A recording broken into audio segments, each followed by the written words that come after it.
Okay guys, we're going to start putting them back together now.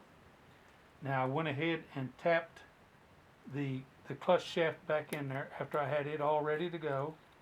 Now I'm going to do the super glue gel in the keyway because I hate chasing keys down. I hate that with a passion. And it's real easy to lose them in behind the clutch or the gear or whatever it is you're putting on. They can creep out behind you and you not even know it. So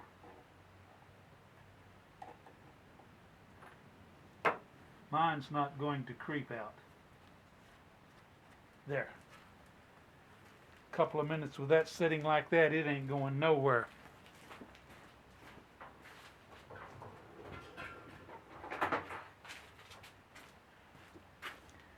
Now one thing I went ahead and did because it's at a different work area is I knocked the pins out, all three of the pins. I knocked them out from the back side.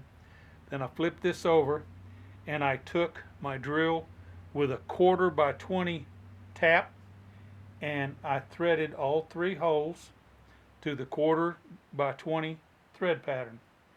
That gets this prepped for these. Now when that sets up a little bit more, we'll slide that back on there. Now is the time, if you want to go ahead and change whatever pads you want to use. With this one, these pads will do just fine for this engine.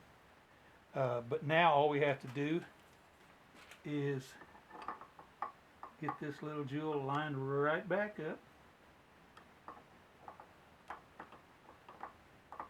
Once I find the groove, and there it is. Just like that. And then our little lock washer and nut. Got to get that back on there.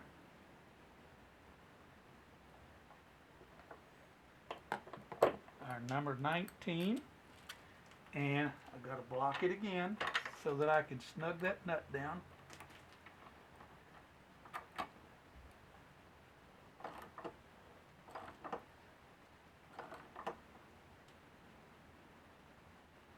There we go. And there it is. Nice, smooth. Okay, now the next thing we got to do is, you remember the little shaft that the clutch activator shaft, we saved it. So now we get to take our little Dremel. If you don't have one, you're going to have to struggle with a hacksaw or something. But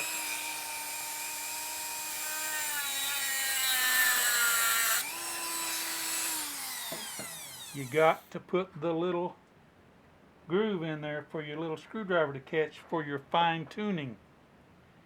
If not, you won't be able to. Now, all we have to do is screw this into our new pressure plate.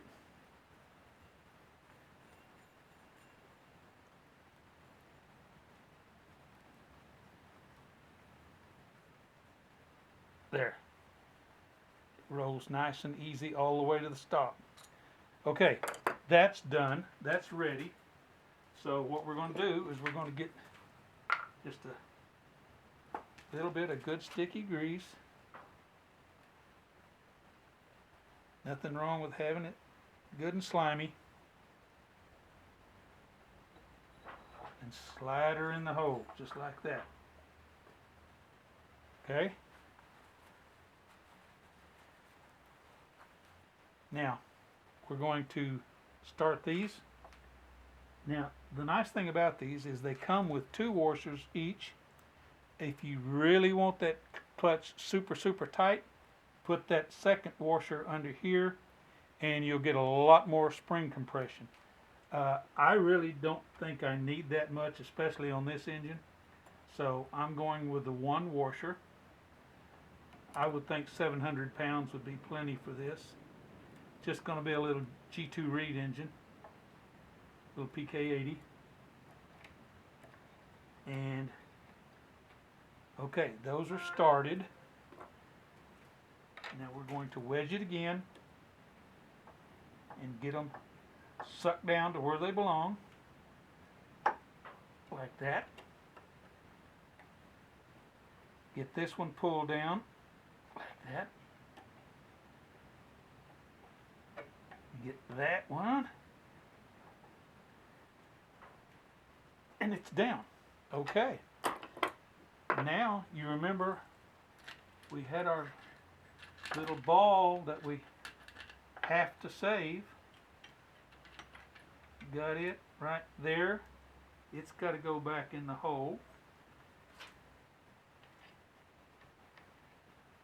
Yeah. Now we have a new bucking bar. It is quite a bit longer than the one we just took out. By quite a bit, as you can see. Almost twice as long, but not quite.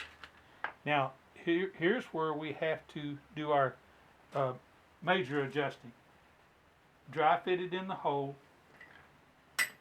Get your cover and everything, and get it up here. And you can see that, well, you can't, but I can. It's got a little over 1/4 of an inch of a gap before it ever gets closed up. So therefore, I'm going to have to cut off about 1/4 of an inch. When I do that, I'll put it in there, I'll dry fit it again. When I get it just right, this should be perfectly parallel, running with the engine, and have a little bit of back play. Back play is not that critical, but it can't be already super duper tight, because then you're going to have real issues. You need a little bit of back play, just enough that it takes the pressure off, so that that bucking bar is not running all the time. Because if it's solid, then that bucking bar is spinning all the time and wearing out really fast. Okay, so when you get that cut down and you get it like that, if you cut a little too much, don't sweat it. That's what this is for. You screw that in just a tiny bit, it takes a bunch of this loose sloppiness out. And then once you get it fine-tuned right to where you want it, you take your little nut, put it on there, lock it down, and it's there until it's time to fine-tune again. You just back the nut off a little and screw it in, take up your slack, boom, you're ready to go again. That's about as elementary as I can explain anything. To me, that's not elementary. That's actually hard work. But it's, I think it's a pretty simple, easy project. Once you've done one, it's easy. Don't forget to lube that bucking bar up really, really well, and the ball. You don't have to put a big bunch in here because you're not done yet. You haven't got your chain on it. It's not mounted. But when you get ready, pile you some in there, put a little up there, because that wears right there too. So, other than that, guys, I think you should be able to do it, okay? Have a great what's left of the weekend.